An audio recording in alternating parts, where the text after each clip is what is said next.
Alhamdulillahirabbil alamin wassalatu wassalamu ala sayyidina Muhammadin wa ala alihi wa sahbihi ajma'in. Amma ba'd. Insyaallah kita lanjutkan kajian dari kitab Al-Qawaidul Hisan karya Syekh Abdurrahman bin Nasir As-Sa'di rahimahullahu taala, di mana kita sampai pada perkataan beliau wa min dzalika al-ikhbaru fi ba'dil ayati annahu al-aliyyul a'la. Kita sedang membahas kaidah bahwa ayat-ayat Al-Quran yang zahirnya itu bertentangan, kontradiksi satu sama lain, maka ya wajib bagi kita untuk memahami setiap ayat tersebut sesuai dengan kondisi dan konteksnya. Ya, maka harus kita menjamak. Ini berarti adalah kaidah tentang menjamak ayat atau hadis. Di antara contoh dari ayat-ayat yang zahirnya bertentangan itu adalah ketika Al-Quran membahas tentang bahwa Allah Subhanahu wa taala itu adalah zat yang maha tinggi, Al-Aliyyul A'la. Wa annahu fawqa ibadih, bahwa Allah di atas hambanya. Wa ala arsyih, dan di atas arsy. Wa fi ba'diha annahu ma'al ibadi aina makanu. Akan tapi di sebagian ayat yang lain Al-Quran menyebutkan bahwa Allah Subhanahu wa taala bersama para hambanya dimanapun mereka berada. Wa annahu ma'as sabirina was sadiqina wal muhsinina wa nahwihim. Dan bahwa Allah bersama orang-orang yang sabar, orang-orang yang jujur, perkataan dan perbuatannya itu sama. Wal muhsinin, orang-orang yang berbuat ihsan, berbuat kebaikan dan selainnya. Fa'uluhu ta'ala amrun thabitun lahu, maka tingginya sifat tinggi Allah Subhanahu wa taala itu adalah perkara yang tetap dimiliki oleh Allah Subhanahu wa taala, wa huwa min lawazimi dzatihi, dan ini adalah termasuk konsekuensi dari kesempurnaan zat Allah Subhanahu wa taala. Ya, ketika kita meyakini bahwa Allah Subhanahu wa taala memiliki zat yang sempurna, maka termasuk pula Allah itu adalah zat yang maha tinggi. Wa dunuhu wa ma'iyatuhu li ibadihi, ya, maka ini juga amrun thabitun lahu. Kemudian juga dekatnya Allah Subhanahu wa taala kepada para hambanya, ma'iyah Allah itu juga adalah amrun thabitun lahu. Ini termasuk perkara yang tetap, yakni perkara yang bernas, yang ada dalilnya. Li'annahu aqrabu ila kulli ahadin min hablil warid. Karena Allah Subhanahu wa taala lebih dekat kepada seseorang daripada urat leher. Fahuwa ala arsyihi aliyyun ala khalqihi wa ma'a dzalika fahuwa ma'ahum fi kulli ahwalihim. Dan Allah Subhanahu wa taala itu di atas arsy, tinggi di atas para makhluknya, akan tapi di saat yang bersamaan Allah Subhanahu wa taala bersama mereka di seluruh kondisi-kondisi mereka. Wala munafata bainal amrayn. Tidak ada pertentangan di antara kedua hal ini. Satu dalil berkata Allah Maha tinggi, tinggi di atas arsy. Dalil yang lain ya berkata bahwa Allah selalu bersama para makhluknya. Tidak ada pertentangan antara dua hal ini, li'anna Allah ta'ala laisa kamitslihi syai' fi jami'i nu'utihi. Karena Allah Subhanahu wa taala itu tidak seperti, ya, tidak ada yang semisal atau serupa dengan dia, dengan Allah Subhanahu wa taala dalam, ya, semua sifat Allah. Tidak ada yang semisal dengan Allah Subhanahu wa taala sama sekali. Wa ma yatawahhamu bi khilafi dzalika fa innahu fi haqqil makhluqin. Adapun yang kita bayangkan, ya, ketika kita membayangkan dua ayat ini, kemudian kita membayangkan bahwa Allah itu sifatnya sama seperti sifat makhluk, maka muncullah kontradiksi. Bagaimana seseorang, kita mengatakan seseorang itu tinggi, ya, posisinya tinggi, kemudian bersama dengan orang lain, gitu ya, lebih dekat dari jarak 1 meter. Gimana caranya? Kalau kita bayangkan untuk orang, ya, ada orang posisinya tinggi, tapi di saat yang sama berdekatan dengan orang lain lebih dekat dari, ya, jarak 1 meter misalnya, atau lebih dekat dari, ya, urat leher misalnya. Maka ini kalau kita kemudian membayangkan ini dengan sifat makhluk, maka tentunya ada kontradiksi. Tetapi Allah Subhanahu wa taala laisa kamitslihi syai' wa huwas samiul basir. Tidak ada yang serupa dengan Allah Subhanahu wa taala. maka ya pertentangan itu diakibatkan karena kita melakukan takyif atau tasbih atau tamthil. Maka di sini para ulama menjelaskan Allah Subhanahu wa taala di atas arsy, di atas para hambanya, ya. Tetapi di saat yang bersamaan Allah Subhanahu wa taala bersama para makhluknya, yakni sifat ma'iyah Allah, sifat ulu Allah Maha Tinggi, dan sifat ma'iyah, sifat bahwa Allah dekat dengan para hambanya, yakni secara ilmu Allah Subhanahu wa taala meliputi segala sesuatu. Ya, meliputi segala sesuatu. Sebagaimana kalau kita muamalah dengan sesama manusia, maka kemudian kita mengatakan bahwa anak akan selalu bersama dengan antum, yakni mendukung antum. Bersama di situ bisa bermakna banyak, bisa bermakna dukungan, bisa bermakna bagaimana kita bisa yakni memantau gerak-gerik dia dan seterusnya. Maka di sini Allah Subhanahu wa taala, pertolongan Allah itu dekat, kekuasaan Allah itu sempurna, ilmu Allah itu sempurna, ya, maka itulah ya sifat ma'iyah Allah Subhanahu wa taala. Ya. Jadi tidak ada pertentangan antara dua hal ini. Kemudian wa amma takhsisul ma'iyah bil muhsinina wa nahwihim fa hiya ma'iyah akhassu minal ma'iyah al-ammah. Jadi ma'iyah Allah ada ma'iyah secara umum dan ma'iyah yang khusus. Ma'iyah secara umum kepada seluruh makhluknya, dan ma'iyah secara khusus yakni kepada orang-orang kaum muslimin, kaum mukminin, kaum muhsinin. Maka di sini ya pengkhususan ma'iyah kepada kaum muhsinin, orang-orang yang berbuat baik, berbuat ihsan, maka ini adalah ma'iyah yang lebih khusus daripada ma'iyah ammah kepada seluruh orang. Fa innaha tatadammanu mahabbatahum wa tawfiqahum wa kila'atahum wa i'anatahum fi kulli ahwalihim. Maka ma'iyah khassah ini, ma'iyah Allah kepada orang-orang mukmin, itu mencakup cinta Allah kepada mereka, taufik dari Allah kepada mereka, penjagaan Allah kepada mereka, pertolongan Allah kepada mereka di seluruh kondisi mereka. Fa haitsu waqa'at fi siyaqil madhi wa tsana'i fa hiya min hadzal naw'. Maka setiap disebutkan ma'iyah dalam konteks pujian, maka itu termasuk dalam ma'iyah khassah. Wa haitsu waqa'at fi siyaqit tahdhiri wat targhibi wat tarhibi fa hiya minan naw'il awwal. Dan setiap ma'iyah itu disebutkan dalam konteks memberikan peringatan, memberikan ancaman, ya, dan juga memberikan motivasi, tidak masalah. Maka itu juga maka ini termasuk ma'iyah ammah, ma'iyah yang ditujukan kepada seluruh orang.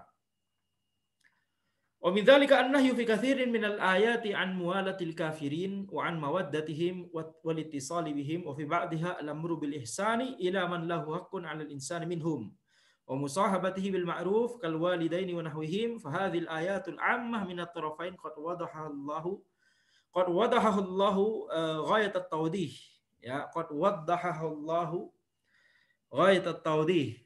Maka di sini contoh yang lain, ayat-ayat yang tampaknya bertentangan itu adalah di sebagian ayat ada larangan ya untuk berwala dengan orang-orang kafir, untuk memihak kepada orang-orang kafir, untuk menjadikan mereka sebagai teman dekat, untuk cinta kepada mereka dan walittisali bihim, ya, memiliki hubungan yang erat dengan mereka. Tetapi di ayat yang lain ada perintah untuk berbuat ihsan kepada ya ila man lahu haqqun, ya, kepada orang-orang yang berhak untuk kita berbuat baik kepadanya, ya. Wa musahabati bil ma'ruf, dan wajib ada perintah juga untuk ya membersamai mereka, bermuamalah dengan mereka dengan ma'ruf, dengan perkara yang baik. Kal walidaini wa nahwihim, seperti ya kedua orang tua atau selainnya, kalau kedua orang tua tersebut adalah orang kafir, ya, misalnya. Fahadzil ayatul ammat, maka ayat-ayat yang umum ini dari kedua ya sisi ini, yang satu mengatakan tidak boleh berwala kepada orang kafir, yang satu lagi mengatakan harus berbuat ihsan dan harus musahabah, ya, membersamai mereka, bermuamalah dengan mereka dengan baik. Maka dua ayat ini atau dua kelompok ayat ini qad waddahahallahu ghayat at-tawdih. Telah dijelaskan oleh Allah Subhanahu wa taala dengan benar-benar jelas pada firman Allah Subhanahu wa taala, yakni dalam ayat ini Allah Subhanahu wa taala akan menunjukkan bagaimana menjamak antara keduanya. Jadi terkadang menjamak kedua ayat atau kedua kelompok ayat adalah dengan istihad. Tapi juga bisa jadi dengan ayat itu sendiri, ayat lainnya yang menjelaskan bagaimana menjamaknya. Ya. Maka ini menunjukkan ketika Al-Quran sendiri yang menjamaknya, ini menunjukkan bahwa Allah Subhanahu wa taala hendak menutup supaya tidak ada ya, pintu untuk salah memahami. Ketika Al-Quran menyebutkan suatu masalah khusus disebutkan secara khusus atau secara terperinci di Al-Quran. Sementara masalah-masalah lain yang serupa yang masuk dalam bab yang sama itu tidak dibahas di Al-Quran, ya diserahkan kepada hadis atau kepada istihad bahkan, maka masalah yang dibahas khusus oleh Al-Quran ini masalah yang penting. Contohnya ayat waris. Bahkan rokaat sholat tidak dijelaskan di Al-Quran. Tetapi perincian sepersekian itu disebutkan secara khusus di Al-Quran. Coba bayangkan.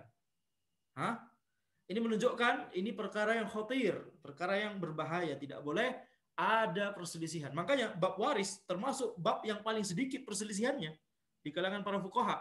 Ya, ini perselisihan yang muktabar, ya, perbedaan pendapat yang muktabar. Karena apa? Karena sudah ada ayat di Al-Quran yang menjelaskan secara sharih, secara wadih. Baik, maka ini di antara kaidah, ya. Ini kita lihat, ini di antara contoh bagaimana Al-Qur'an sendiri yang menjamaknya. Sementara pada ayat-ayat yang lain, ya, Allah Subhanahu wa taala menjelaskannya melalui lisan Rasulullah sallallahu alaihi wasallam atau membiarkannya untuk supaya para ulama beristihad.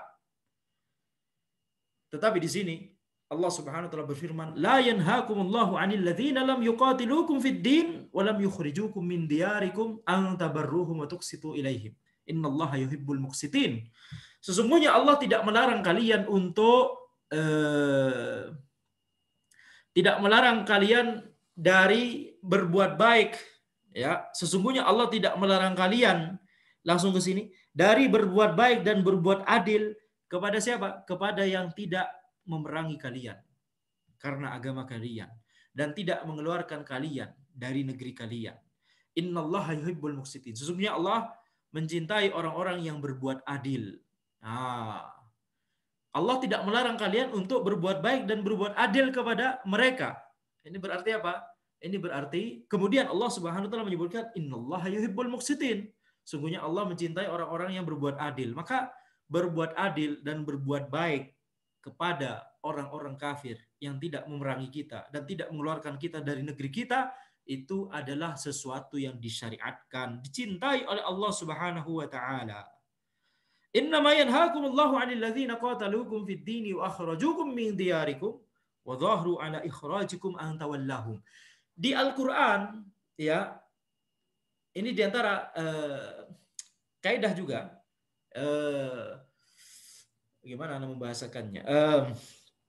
Ketika, ya, Allah Subhanahu wa taala menyebutkan, memerintahkan sesuatu, maka biasanya cukup. Ketika Allah Subhanahu wa taala melarang sesuatu, maka biasanya cukup. Sangat jarang sekali kemudian Allah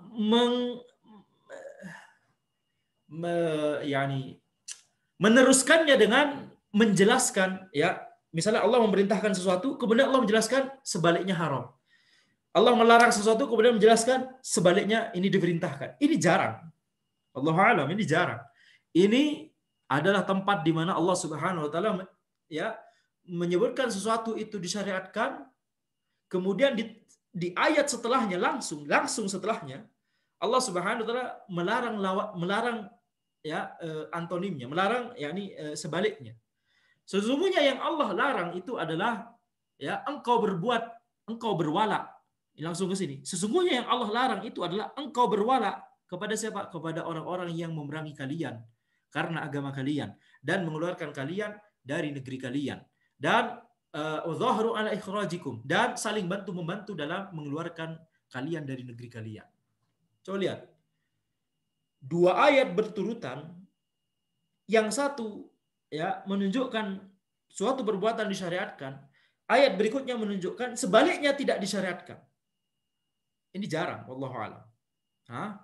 Maka ini diantara menunjukkan bagaimana pentingnya hal ini. Bagaimana pentingnya hal ini. Dan memang benar betapa banyak orang-orang yang salah dalam memahami masalah ini. Baik ada sebagian kaum muslimin yang salah, dan juga baik ada banyak orang kafir yang salah.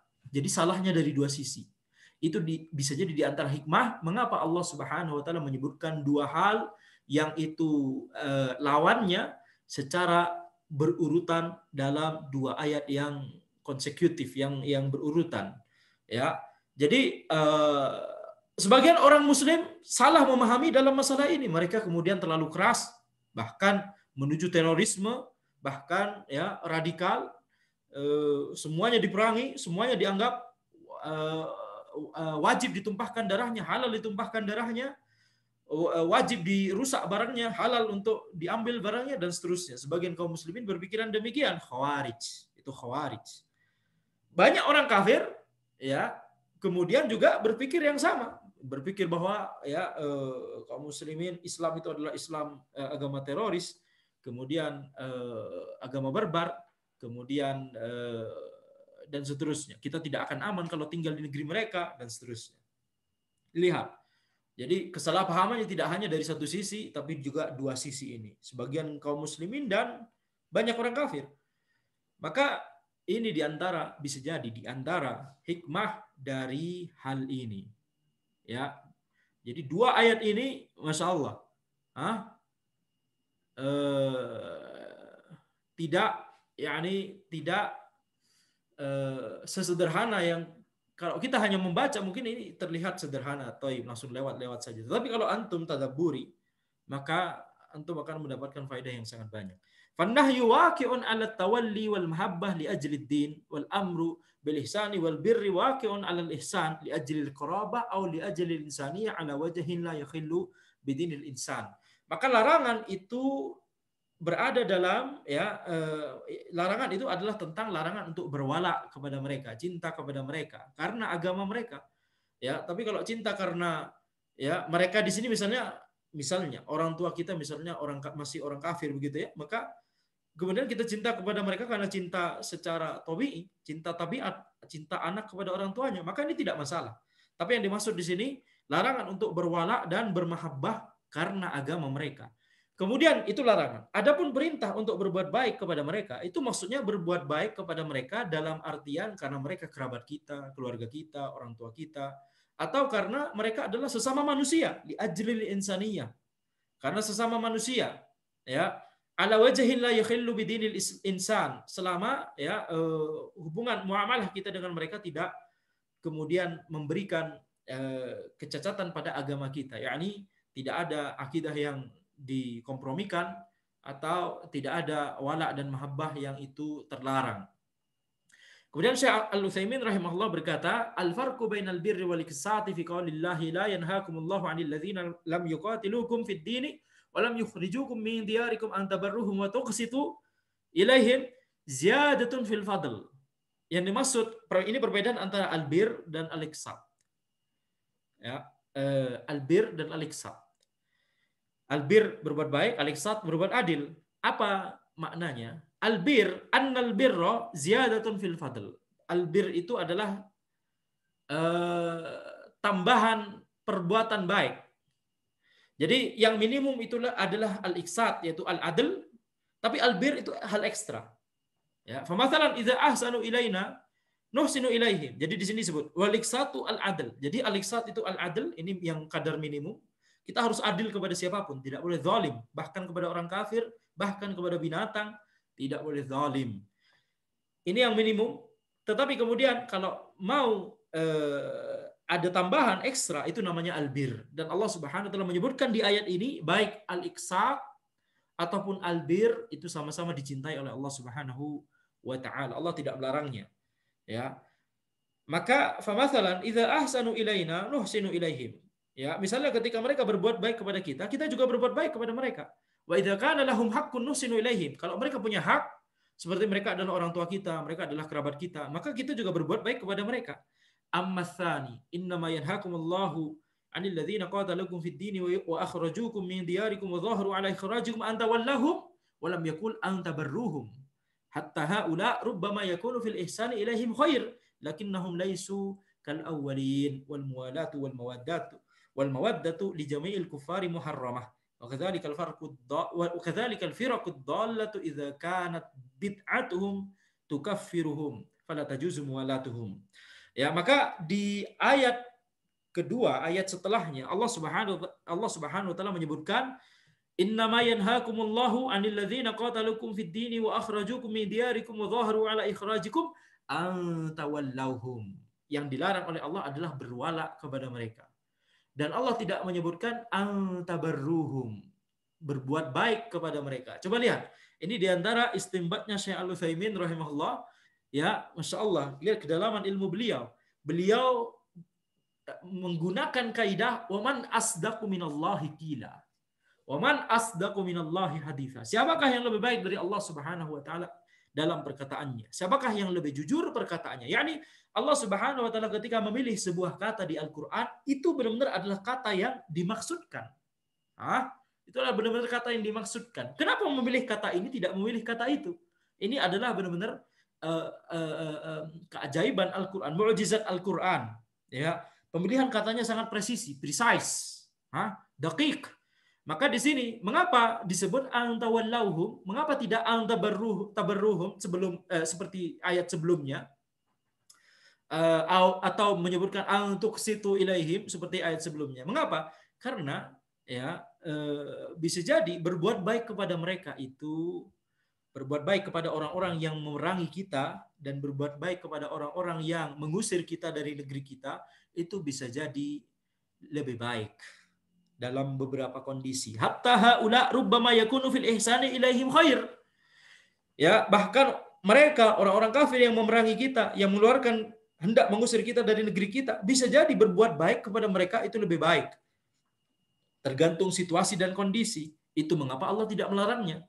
Itu mengapa Allah menyebutkan di sini yang dilarang oleh Allah adalah berwala kepada mereka.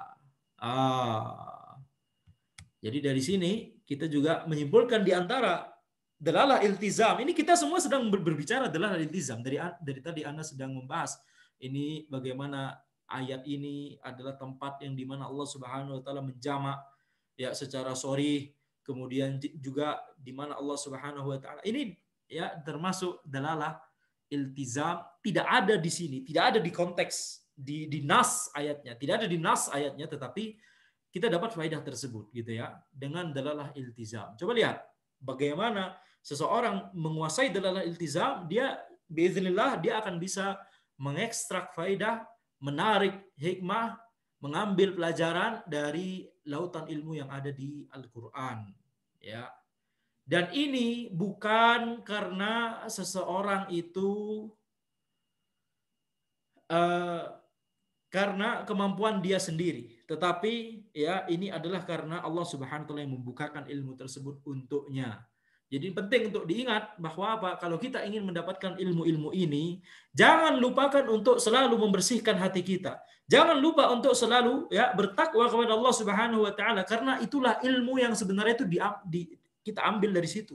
Dari ketakwaan dan keikhlasan kita kepada Allah Subhanahu wa taala, bukan dari kekuatan hafalan kita, bukan dari ya banyaknya bacaan kita, bukan dari ini adalah usaha-usaha manusiawi. Antum mungkin bisa dapat ilmu banyak di situ, tetapi ya kosong. Ya, antum bisa mungkin dapat ilmu banyak, tapi banyaknya ilmu antum ketika waktu yang tidak dibutuhkan. Ketika waktu yang dibutuhkan bisa jadi ilmu antum tidak keluar. Itu diantara bukti tidak barokahnya ilmu.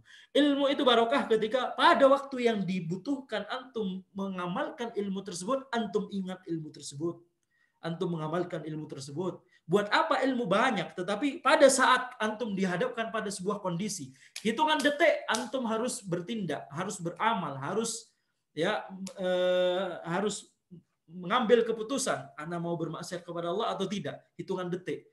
Maka pada saat itu ketika antum mengingat Allah Subhanahu wa taala, ketika antum berusaha untuk ikhlas selama ini dan seterusnya, Allah Subhanahu wa taala akan menolong antum dengan memudahkan antum untuk mengamalkan ilmu yang selama ini antum pelajari. Itulah definisi orang yang berilmu. Innama yakhshallaha min ibadihi al-ulama. Innama yakhshallaha min ibadihi al-ulama.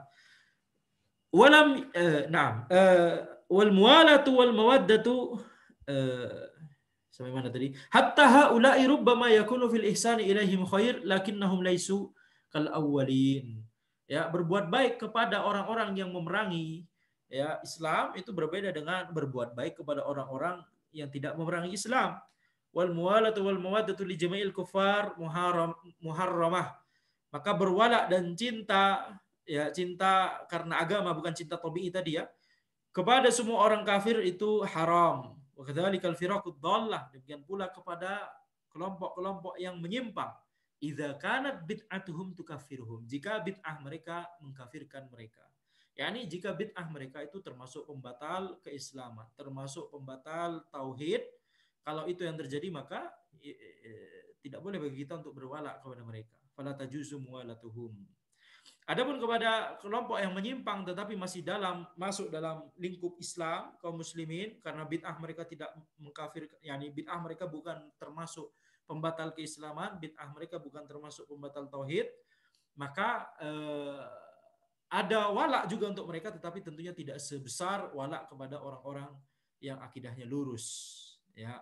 Dan Anda tekankan di sini bahwa tidak boleh bagi kita ketika kita melihat seseorang melakukan bid'ah dan bid'ah itu termasuk pembatal keislaman atau pembatal tauhid, tidak boleh bagi kita untuk serta-merta mengkafirkan orang tersebut secara individu. Tidak boleh. Ini bukan akidah Ahlussunnah. Ini akidahnya Khawarij. Ya, jadi tidak boleh bagi kita untuk ada seseorang ahlul bid'ah misalnya, bid'ahnya itu termasuk pembatal keislaman atau pembatal tauhid, tidak boleh kita serta-merta. Bisa jadi dia belum tahu ilmunya, bisa jadi dia punya syubhat, bisa jadi ada halangan-halangan lainnya yang membuat dia tidak boleh dinilai sebagai orang kafir di dunia. Maka tidak boleh sembarangan mencap ya orang lain secara individu kafir. Tapi kita wajib untuk mempelajari mana perbuatan yang merupakan perbuatan kekufuran, mana perbuatan yang merupakan pembatal keislaman, mana perbuatan yang merupakan pembatal tauhid. Ini wajib untuk kita pelajari. Dan wajib untuk mengatakan ini perbuatan ini syirik, ini membatalkan keislaman, ini perbuatan ini kufur, ini membatalkan keislaman. Wajib untuk tegas mengatakan itu karena ya kita wajib untuk menghindari hal-hal tersebut dan wajib untuk mengingatkan kaum muslimin agar tidak terjerumus dalam hal-hal tersebut, gitu ya. Jadi kita mempelajari hal ini adalah dalam rangka untuk menghindarinya, bukan dalam rangka untuk mengecap, menjudge dan mengklaim kapling surga dan seterusnya. Ya, tukang kapling surga itu adalah orang-orang yang tidak mau mendakwahkan apa yang mereka yakini. Kalau mendakwahkan apa yang mereka yakini berarti mengajak orang lain untuk juga masuk surga, begitu nggak? Ya harusnya. Jadi jangan kebalik-balik. Wa min dzalika annahu akhbaru fi ba'dil ayati anna Allah khalaqal arda thumma istawa ila as-sama'i fasawwahunna sab'a samawat wa fi ba'diha annahu lamma akhbaru an khalqis samawati akhbaru anna al-ardu ba'da dzalika dahaha. Di antara contoh ayat yang bertentangan adalah ketika Allah Subhanahu wa taala mengabarkan di sebagian ayat bahwa Allah menciptakan bumi, kemudian Allah beristiwa ya ke langit, kemudian fasawwahunna sab'a samawat. Kemudian Allah menjadikan langit itu dalam 7 tingkatan, 7 langit. Akan tapi di ayat yang lain Allah Subhanahu wa taala ketika mengabarkan penciptaan langit, kemudian Allah mengabarkan bahwa bumi setelah itu Allah hamparkan. Dahaha. Fahadhil ayah tufassirul murad wa anna khalqal ardi mutaqaddimun ala khalqis samawat thumma lamma khalaqallahu samawati ba'da dzalika dahal arda fa'auda'a fiha jami'a masaliha al-muhtaj ilaiha. Jadi sebenarnya ayat ini mudah untuk dijamak, yaitu bagaimana? Yaitu bahwa bumi itu diciptakan pertama kali, ya. Kemudian bumi diciptakan pertama kali sebelum diciptakannya langit. Kemudian Allah menciptakan langit. Kemudian setelah itu Allah menghamparkan bumi dan meletakkan di situ seluruh maslahat-maslahat yang dibutuhkan oleh bumi tersebut untuk bisa menopang kehidupan biiznillah. Min dzalika taratan yukhbiru annahu bikulli syai'in alim wa taratan yukhbiru bi ta'alluqi ilmihi bi ba'di a'malil ibadi bi ba'di ahwalihim. وهذا الأخير فيه زيادة معنى وهو أنه يدل على المجازات على ذلك العمل سواء كان خيرا أو شرا فيتضمن مع إحاطة علمه الترغيب والترهيب. Di antara contohnya adalah terkadang Allah Subhanahu wa taala mengabarkan bahwa Allah itu Maha mengetahui atas segala sesuatu, tetapi terkadang Allah juga mengabarkan bahwa ilmu Allah itu terkait dengan sebagian perbuatan hamba dan dalam sebagian kondisi. Maka ini menunjukkan bahwa ketika ilmu Allah itu dikaitkan dengan sebagian perbuatan hamba dalam sebagian kondisi, itu berarti tambahan makna. Itu adalah penekanan, taukid. Ya. Jadi ilmu Allah meliputi ya segala sesuatu, tapi dalam masalah ini yang disebutkan kondisi tertentu atau perbuatan tertentu tersebut, Allah menekankan bahwa Allah mengetahui hal tersebut. Ya, ini adalah taukid. Wa huwa annahu yadullu, dan ini juga menunjukkan bahwa Allah Subhanahu wa taala akan memberikan balasan atas amalan tersebut. Lihat, ini adalah iltizam semua. Ya. Adanya ziyadatu makna, adanya mujazah, sawaun kana khairan aw syarran, baik apakah balasannya itu baik atau buruk tergantung perbuatannya. Fa yatadammanu ma'ahatati ilmihi at-targhib wa tarhib. Lihat, ini juga adalah iltizam. Maka selain ayat tersebut membahas tentang bagaimana Allah itu, ilmu Allah itu mencakup segala sesuatu, ini juga mengandung ya targhib wa tarhib, ya, motivasi dan ancaman. Ya, ini didapat dari mana, Syekh As-Sa'di? Dari dalalah iltizam. Dan ya ikhwah, ya masyayikh, kalau antum perhatikan setiap ulama yang berdekatan dengan dalil, itu Allah akan memberikan keberkahan yang luar biasa kepada mereka dan karya-karya mereka. Ya, setiap ulama yang berdekatan dengan dalil. Tentunya imam mazhab, mereka sangat dekat dengan dalil. Tapi setelahnya, misalnya Syekhul Islam Ibnu Taimiyah, Ibnul Qayyim, Ibnu Katsir, An-Nawawi, dan selainnya para ulama yang berdekatan dengan dalil, itu Allah memberikan keberkahan pada ilmu mereka lebih daripada yang lainnya, ya, lebih daripada yang lainnya yang jauh dari dalil. Ya, maka ini menunjukkan bahwa wajib bagi kita untuk senantiasa dekat dengan dalil, merenungi dalil-dalil, ya, itu adalah kunci supaya ilmu kita itu bisa berkah. ومن ذلك الأمر بالجهاد في آيات كثيرة وفي بعض الآيات الأمر بكف الأيدي والإخلاد إلى السكون فهذه حين كان المسلمون ليس لهم قوة ولا قدرة على الجهاد باليد والآية الأخرى حين قوا وصار ذلك عين المصلحة وهو الطريق إلى قمع الأعداء. Maka di sini di antara contohnya ayat-ayat yang zahirnya bertentangan adalah perintah untuk berjihad dalam banyak ayat, tapi di sebagian ayat yang lain perintah untuk ya bersabar dan menahan diri, ya, tidak memerangi mereka. Fahadhihi nakanal muslimun laysa lahum quwwah wala qudrah 'alal jihad bil yad. Maka ayat yang kedua ini berbicara tentang ketika kaum muslimin itu lemah, tidak punya kekuatan, tidak punya kemampuan untuk berjihad dengan tangan. Sedangkan ayat-ayat yang lainnya itu ketika kondisi kaum muslimin kuat dan ketika jihad itu adalah maslahat. Ya. Dan ketika itu adalah jalan untuk menyingkirkan musuh. Ya. Maka terkait jihad sudah Anda sebutkan ini banyak syarat-syaratnya dan kondisi-kondisinya, wajib bagi seseorang untuk menuntut ilmu terlebih dahulu atau bertanya kepada orang yang ilmunya terpercaya.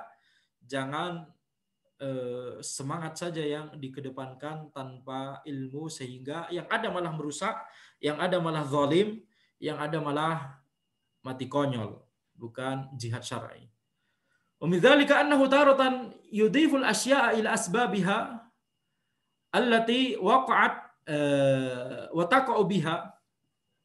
Di antara contohnya, di antara contoh ayat yang tampak bertentangan adalah bahwa Allah Subhanahu wa taala terkadang yudhiful asya' ila asbabiha, mengkaitkan sesuatu dengan sebabnya. Ya. Mengkaitkan sesuatu dengan sebabnya yang itu menyebabkan sesuatu tersebut terjadi. Wa taratan yudhifuha ila umumi qudratihi wa anna jami'al asya'i waqi'ah bi iradatihi wa masyiatihi. Akan tapi terkadang Allah Subhanahu wa taala mengkaitkan sesuatu kepada keumuman kekuasaan Allah dan bahwa segala sesuatu itu terjadi karena kehendak Allah Subhanahu wa taala, iradah dan masyiah Allah Subhanahu wa taala. Fayufidu majmu'ul amrayn itsbat at-tauhid wa tafarrud al-bari biwuqu'il asya'i bi qudratihi wa masyiatihi. Maka kedua kelompok ayat ini menunjukkan ya memberikan kita faedah bahwa Allah itu maha kuasa. Allah, yakni kita harus mentauhidkan Allah Subhanahu wa taala dalam seluruh nama dan sifat Allah dengan meyakini bahwa hanya Allah yang memiliki nama-nama yang sempurna dan sifat-sifat yang sempurna. Wa tafarrudal bari bi wuqu'il asya' bi qudratihi wa masyiatihi, dan hanya Allah Subhanahu wa taala yang mampu untuk membuat sesuatu itu terjadi karena kemampuan dan kehendak Allah Subhanahu wa taala, ya. Kalau Allah berkehendak tidak ada yang bisa membatalkan apa yang menjadi kehendak Allah tersebut. Wa itsbatul asbab wal musabbabat, ya, wa itsbatul asbab wal musabbabat, dan tetapi di saat yang sama ini juga menunjukkan bahwa sebab itu bisa memberikan akibat pada sesuatu. Sebab itu bisa memberikan pengaruh pada akibatnya, gitu. Ada hubungan antara sebab dan akibat. Wal amru bil mahbubi minha wan nahya 'anil makruh wa ibahata mustawa tarafain, ya. Wa istafidul mu'min al-jad wal ijtihad fi amalil asbabin nafi'ah wan nadhar wa mulahadhati fadlillahi fi kulli ahwalihi wa alla yattakila ala nafsihi fi amrin minal umur bal yattakilu wa yasta'inu bi rabbih. Ya, maka di sini selain kita menetapkan bahwa Allah itu maha mampu, maha kuasa, dan setiap kehendak Allah itu pasti terjadi, ya, maka di saat yang sama kita ya menetapkan bahwa ada hubungan sebab akibat dan ada perintah untuk mengerjakan ya sebab yang bisa mengarahkan kepada konsekuensi yang itu dicintai oleh Allah, dan larangan untuk melakukan sebab yang konsekuensinya bisa ya dimurkai oleh Allah Subhanahu wa taala. Dan bolehnya untuk melakukan sesuatu yang netral-netral saja, begitu ya. Jadi ada perkara yang diperintahkan, ada perkara yang dilarang, ada perkara yang mubah. Maka seorang mukmin bisa mengambil manfaat dari mengambil sebab yang bermanfaat tersebut. Bisa mengambil manfaat dari mengambil sebab yang itu dibolehkan oleh Allah Subhanahu wa taala untuk dilakukan, ya. Wan nadhar wa mulahadzati fadlillahi fi kulli ahwalihi, dan juga dua hal ini, ya, dua kelompok ayat ini juga memberikan kita faedah bahwa kita wajib untuk ya merenungkan, kita bisa merenungkan karunia Allah di setiap kondisinya, karena Allah menetapkan sebab, kemudian Allah menjadikan dari sebab tersebut akibat. Ya, maka di sini ada karunia Allah Subhanahu wa taala di situ, ya, dan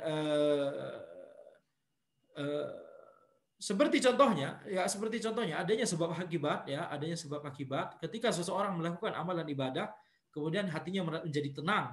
Ketika seseorang ya melakukan kemaksiatan, hatinya menjadi gelisah. Maka ini ya, ketika seorang mukmin merasakan hal itu, ini karunia dari Allah Subhanahu wa taala. Ya, setiap mukmin tentunya pasti berdosa. Ketika dia merasakan keresahan karena dosanya tersebut, ini karunia Allah Subhanahu wa taala. Ketika dia merasakan ketenangan, kebahagiaan karena ibadahnya tersebut, ini karunia Allah Subhanahu wa taala. Sekarang coba misalnya Allah menetapkan sebaliknya. Seorang mukmin diperintahkan untuk beribadah, tetapi Allah menetapkan setiap seorang mukmin melakukan ibadah dia gelisah. Tapi diperintahkan oleh Allah. Kemudian seorang mukmin dilarang oleh Allah Subhanahu wa taala untuk melakukan kemaksiatan, tetapi Allah menetapkan adanya kebahagiaan setiap dia melakukan kemaksiatan tersebut. Coba bayangkan, betapa ini adalah sesuatu yang bisa memberatkan manusia.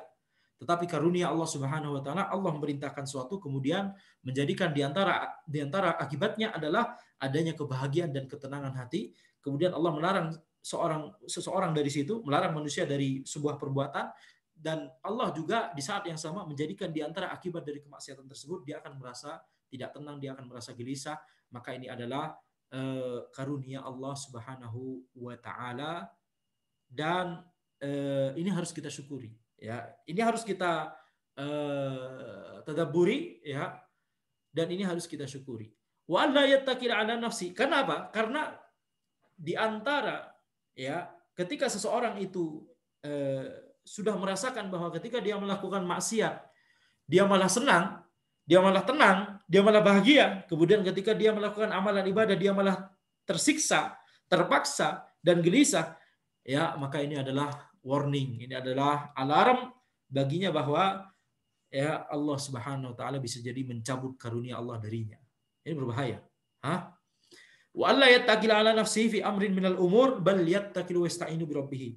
Ya, dan bahwa hendaknya seseorang itu bersandar, tidak boleh bersandar kepada dirinya ya dalam setiap perkara, akan tapi dia harus bersandar dan meminta pertolongan kepada Rabb-nya. Kenapa? Karena walaupun sebab itu memang akan mengarahkan kepada akibat tersebut secara hitung-hitungan manusia. Kalau melakukan sebab ini maka akibatnya itu. Kalau kita rajin belajar maka lulus kuliah. Kalau kita begini maka dapat kerjaan yang bagus dan seterusnya. Ini hitungan-hitungan manusia saja. Tetapi tidak boleh kita bersandar pada hal ini. Kita harus bersandar kepada Allah Subhanahu wa taala yang Maha Mampu, Maha Kuasa untuk ya menjadikan antara akibat dengan sebab itu tidak lagi berkaitan.